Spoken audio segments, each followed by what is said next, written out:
آپ کو پتہ ہے کہ امام شافعی تو فرماتے ہیں جمعے والے دن غسل کرنا واجب ہے، ماتے غسل نہ کرے تو جمعہ ہی نہیں ہوگا۔ اگرچہ ہمارے امام صاحب کے نزدیک سنت ہے۔ یہ سنت کب بنا؟ ایک دن نہ بہت سارے لوگ اپنے اپنے کام سے اٹھے مسجد میں آ گئے، مسجد نبوی میں۔ کوئی کسان تھا تو کھیت سے اٹھ کے آ گیا، کوئی مزدور تھا تو مزدوری سے اٹھ کے آ گیا۔ تو مسجد میں جب بہت سارے لوگ جمع ہوئے نا تو بعض لوگوں کو دقت محسوس ہوئی، تو رسول کریم علیہ السلام نے فرمایا کتنا ہی اچھا ہو کہ تم جمعے والے دن نہا کے آیا کرو۔ بس وہ صحابہ کا مزاج ہمارے والا نہیں تھا کہ تفصیل بتائیں، حکمت بتائیں، ملے گا کیا، ثواب کتنا، نہ نہائیں تو گناہ، یہ کوئی نہیں۔ حضور نے کہا کہ نہا کے آؤ تو کتنا ہی اچھا ہے۔ پھر کسی صحابی نے کبھی بھی بغیر غسل کیے جمعہ ادا ہی نہیں کیا، کسی نے بغیر غسل کے کبھی جمعہ ادا ہی نہیں۔ دیکھیں نا، اسلام بڑا خوبصورت دین ہے۔ حضور نے فرمایا جو کچا پیاز کھائے وہ مسجد نہ آئے، پہلے مسواک کرے، دانت صاف کرے پھر آئے۔ نبی پاک صلی اللہ علیہ وسلم نے فرمایا جو کچی مولی کھائے مسجد نہ آئے۔ مولی کھانا جائز ہے، پیاز کھانا جائز ہے، لیکن منہ سے بدبو آتی ہے۔ نبی پاک علیہ السلام کا ظاہری حسن کیا بات ہے۔ میلاد مبارکہ میں نبی پاک علیہ السلام کی جو چیز بڑی کھل کے واضح ہوتی ہے وہ رسول اللہ کا حسن و جمال ہے۔ آپ کی والدہ سیدہ طیبہ طاہرہ حضرت سیدہ آمنہ رضی اللہ تعالیٰ، اماں جی کہتی ہیں کہ میرے محبوب جب میرے بطن اقدس میں آئے تو جو تکالیف عورتوں کو ہوتی ہے مجھے ان میں سے کوئی تکلیف بھی نہیں ہوئی، اور اماں جی کہتی ہیں مجھے کبھی کوئی ثقل، کوئی بوجھ محسوس نہیں ہوا، اور فرماتی ہیں کہ جو ولادت کے وقت لوگوں کو، عورتوں کو تکلیف ہوتی ہے مجھے وہ بھی نہیں ہوئی، اور فرماتی ہیں کہ نبی کریم علیہ السلام پیدا ہوئے تو ہمیں حضور علیہ السلام کی ناف کو کاٹنا نہیں پڑا، ناف بریدہ پیدا ہوئے، ختنہ شدہ پیدا ہوئے۔ آپ کو پتہ ہے عورتیں غسل دیتی ہیں بچے کو پیدا ہونے کے بعد، لیکن میرے محبوب نے سجدہ ہی کر لیا پیدا ہوتے ہی، امتی امتی کہتے ہوئے پیدا ہوئے۔ حق نے فرمایا کہ بخشا الصلاۃ والسلام، اور پہلے سجدے پر روز ازل سے درود۔ میرے امام فاضل بریلوی کا جو انداز تکلم ہے نا اس کی بھی حد ہی کوئی نہیں، کوئی حد ہی نہیں، کہاں تک ان کی محبت جاتی۔ کہنے لگے پہلے سجدے پہ روز ازل سے درود، یادگاری یہ امت پہ لاکھوں سلام، یادگاری یہ امت پہ لاکھوں سلام۔ بتائیے بغیر وضو کے، بغیر غسل کے سجدہ ہو جاتا ہے؟ تو حضور نے سجدہ کر کے بتایا کہ اللہ نے مجھے پاک صاف پیدا کیا ہے۔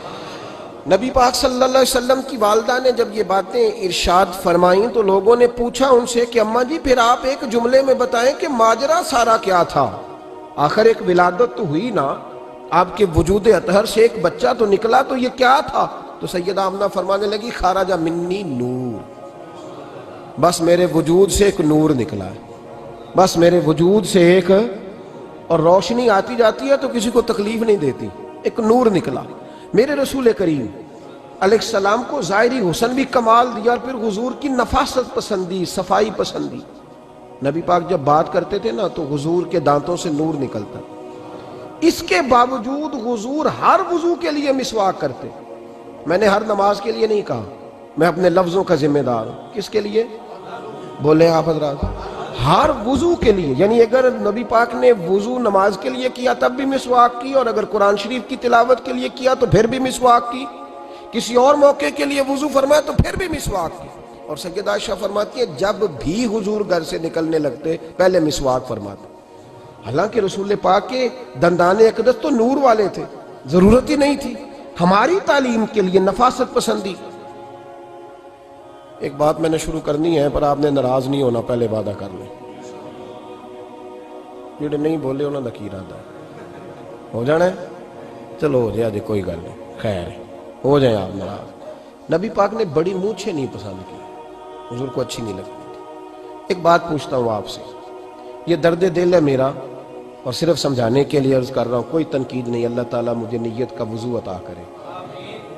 ایک بات بتانا، اگر بہو کھانا پکا کے لائے اور سالن سے بال نکل آئے تو پھر اس کا کیا حال ہوتا ہے؟ کئی تو بوڑھے پلیٹ اٹھا کے دیوار میں مارتے ہیں، ایسا ہی ہوتا ہے نا، یہ کیا ہے؟ اور اگر کبھی روٹی سے نکل آئے تو بیوی صاحبہ کا کیا حال ہوتا ہے؟ یہ کوئی طریقہ ہے کھانا پکانے کا؟ اور اللہ تعالیٰ معاف کرے، اگر کبھی ہوٹل میں چلے جائیں امیر لوگ 15,000 کا ڈنر کرنے، تو وہاں کسی سالن کی پلیٹ سے بال نکل آئے تو پھر تو پیسے کیا دینے ہیں، پھر تو ان کو اور جرمانہ ہو جاتا ہے۔ یہ تو سارے بال نکل آئے تو مشکل، اور ویسے بھی جو نفاست ہے نا طبیعت کی، اس پر بوجھ بنتا ہے، بال کھانے میں ہو آٹے میں ہو تو بوجھ بنتا ہے۔ تو بڑی مونچھوں والا دوست بھائی بزرگ جب پانی پیے گا تو بال پانی میں جائیں گے کہ نہیں جائیں گے؟ حکیم اور ڈاکٹر کہتے ہیں کہ کینسر کے مرض کا خطرہ ہے۔ اب باقی بھی راضی نہ ہو، حضور نے بڑی مونچھیں بھی پسند نہیں کی اور چھوٹی داڑھی بھی پسند نہیں کی۔ حضور نے فرمایا داڑھیاں بڑھاؤ، مونچھوں کو پست کرو، مشرکین کی مخالفت کرو۔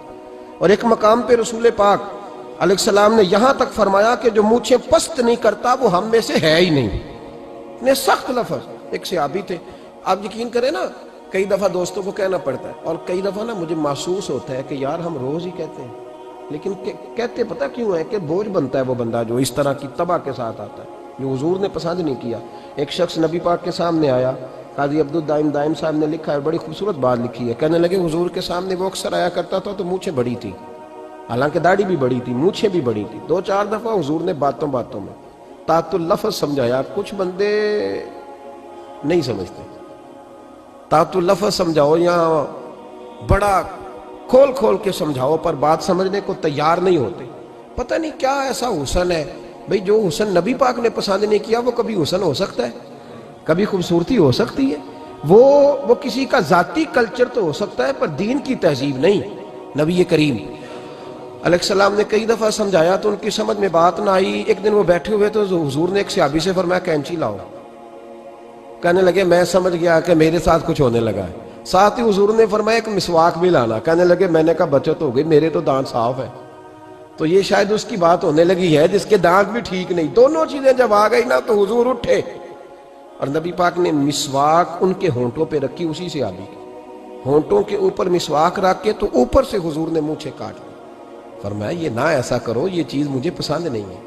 حضور نے نفاست پسندی کو، اب تو اللہ تعالیٰ خیر کرے ملنگ آ گئے ہیں مارکیٹ میں، ملنگ درویشی فقیری، ان کے پاس رش بھی زیادہ ہے، ان کے درباروں پہ بھی رش زیادہ ہے۔ جی کہتے ہیں حضرت صاحب درویش آدمی ہے، بھئی روٹی تو پورے ٹائم پہ کھاتا ہے، مونچھیں کٹوانے میں ہی درویش ہو گیا ہے، نہ بال کٹواتا ہے نہ مونچھیں کٹواتا ہے۔ یہ گرو نانک کی تعلیمات ہے، یہ نبی پاک کی تعلیم نہیں۔ وجود کا کوئی بال نہ کٹوانا یہ سکھوں کا طریقہ ہے، مسلمانوں کا یہ انداز، یہ کدھر کی فقیری ہے؟ دین کوئی غلاظتوں والا معاذ اللہ کہ بابا کپڑے نہیں بدلتا، بابا غسل نہیں کرتا، بابا بال نہیں کٹواتا، بابا ہے پاگل ہے؟ قطعی طور پر کوئی فقیری نہیں، فقیری صرف وہ ہے جو میرے نبی نے کیا ہے۔